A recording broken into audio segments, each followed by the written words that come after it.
आज मैं वो पत्र पढ़ के आपको बताऊंगी जो रुक्मणी जी ने श्री कृष्ण के लिए लिखा था। श्लोक 37 में लिख रहा है, हे भुवन सुंदर श्री कृष्ण, आपके चरणों को सुनकर मेरे हृदय के सभी दुख दूर हो गए। आपका दिव्य रूप देखने वालों के लिए सबसे बड़ा लाभ है, इसलिए मेरा मन बिना किसी संकोच के आप में ही लग गया है।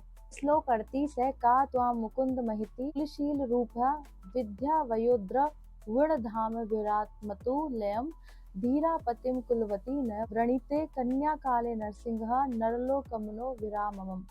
अर्थ है इसका, हे मुकुंद कुलशील रूप विद्या आयु ऐश्वर्य और यश में आपके समान कौन है। ऐसे कौन सी बुद्धिमान और कुलवती कन्या होगी जो आपको पति के रूप में न चुने। 39 है, तन्मे भवान खलु व्रतः पतिरंगः जया मात्व पीतस्य भावतोत्र विभो विदेहि माँ वीरभागम भीम शर्तु चेद्य आराध होमायुवन मृगपते वर्ल लिम्बभुजा। इसलिए मैंने आपको ही अपने पति के रूप में स्वीकार कर लिया है। हे प्रभु, कृपा मुझे अपनी पत्नी बना लीजिए। शिशुपाल जैसे व्यक्ति मुझे प्राप्त न कर सके, जैसे सिंह के भाग का शिकार शियार नहीं ले सकता। श्लोक 40 में लिखा है, पुतस्त दत्त नियम व्रत देव विप्र पूर्वर्चनादि विरलम भगवान परेश प्रधतो यदि तदाग्रजः अत्यपाणिम गृहत्तु में न दम घोष श्रुता दयोन्नये। यदि मैंने कभी दान यज्ञ व्रत देवता ब्राह्मण और गुरु की सेवा आदि से भगवान को प्रसन्न किया हो तो उसका फल यही हो कि आप आकर मेरा हाथ ग्रहण करें, शिशुपाल या कोई अन्य नहीं।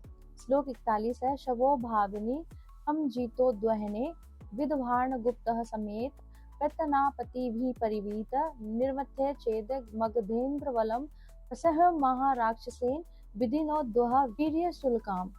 हे अजय प्रभु, विवाह एक दिन पहले आप अपनी सेना के साथ गुप्त रूप से विदर्भ आ जाइए, फिर शिशुपाल और उसके संयोगियों की सेना को पराजित करके राक्षस विवाह की रीति से मेरा हरण कर लीजिए। श्लोक 42 में लिखा है, अंतःपुरांत रचिम मणिहत्य बंधुन त्वामुदहे कथमिति प्रवदामुयापयम पूर्व दुरुस्ति महिति कुल देव यात्रा या निर्गमयाद अवदहरणे वहिर्न वधम। अर्थ है इसका, आप सोच सकते हैं कि महल के भीतर से मुझे कैसे ले जाया जाए। इसका उपाय मैं बताती हूँ। विवाह के पहले दिन हमारे कुल देवी के मंदिर की यात्रा होती है, उस समय मैं महल से बाहर निकलूंगी। श्लोक 43 में है, यशांग ग्री पंकज रज स्नपनम महांतो आच्छन्तयु मापति रिवात्मतो मो पयते हरम भुजाक्ष न लभये भक्त प्रसादम जहाँ मासुन व्रत कृशान शत जन भी स्यात है। अर्थ है इसका, हे कमल नयन, जिनके चरणों की धूल को पाने की इच्छा बड़े बड़े महात्मा और स्वयं शिव भी करते हैं, यदि मुझे आपका अनुग्रह प्राप्त न हुआ तो मैं प्राण त्याग दूंगी और 100 जन्म तक तपस्या करूंगी, फिर किसी अन्य को पति रूप में स्वीकार नहीं करूंगी। ये रुक्मणी जी ने जो पत्र लिखा था संस्कृत में मैंने और उसका अर्थ आपको बताया है।